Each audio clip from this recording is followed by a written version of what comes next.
السلام علیکم ورحمۃ اللہ۔ قرآن پاک کی ایک آیت ہے جس کو آیت الکرسی کہا جاتا ہے۔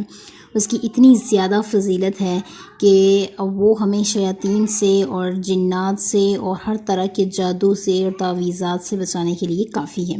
ابو ہریرہ رضی اللہ تعالیٰ عنہ کہتے ہیں کہ ایک دفعہ میں نے ایک چور کو پکڑا جب میری ڈیوٹی بیت المال پر لگی ہوئی تھی، تو وہ غلہ چوری کرنے کے لیے آیا تھا۔ تو اس نے مجھ سے کہا کہ آیت الکرسی پڑھ لیا کرو، شیاطین سے محفوظ رہ جاؤ گے۔ اصل میں وہ چور شیطان تھا۔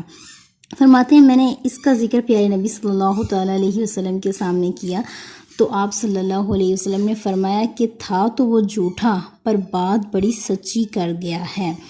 اسی طریقے سے حضرت ابو ایوب انصاری کی ایک روایت ہے، فرماتے ہیں کہ میں نے ایک شیطانہ یعنی جننی کو پکڑا تو اس نے کہا کہ جو شخص صبح کے وقت آیت الکرسی کو پڑھتا ہے وہ رات تک شیاطین سے ہر طرح کی مخلوقات کے شر سے محفوظ ہو جاتا ہے، اور جو رات کے وقت پڑھتا ہے وہ صبح کو ہر طرح کی مخلوقات کے شر سے محفوظ ہو جاتا ہے۔ تو اس لیے میری آپ لوگوں سے نصیحت ہے کہ بجائے اس کے کہ آپ غلط سلط عاملوں کے پاس جائیں، جادو ٹونے والوں کے پاس جائیں اور رقیہ شرعیہ کروانے کے لیے بھاگیں، تو یہ آپ کو ایک بہت بڑا تحفہ پیارے نبی صلی اللہ تعالیٰ علیہ وسلم نے دیا ہوا ہے، اس کو پڑھا کریں۔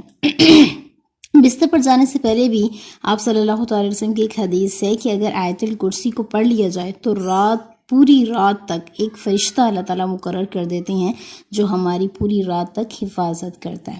تو اس لیے ہر نماز کے بعد آیت الکرسی یہ انسان کو جنت میں لے جانے کے لیے کافی ہے، اور ہر رات بستر پر جانے سے پہلے آیت الکرسی کا ورد کر لینا ہماری ہر طرح سے حفاظت اس کا ذریعہ بنتا ہے۔ Thank you.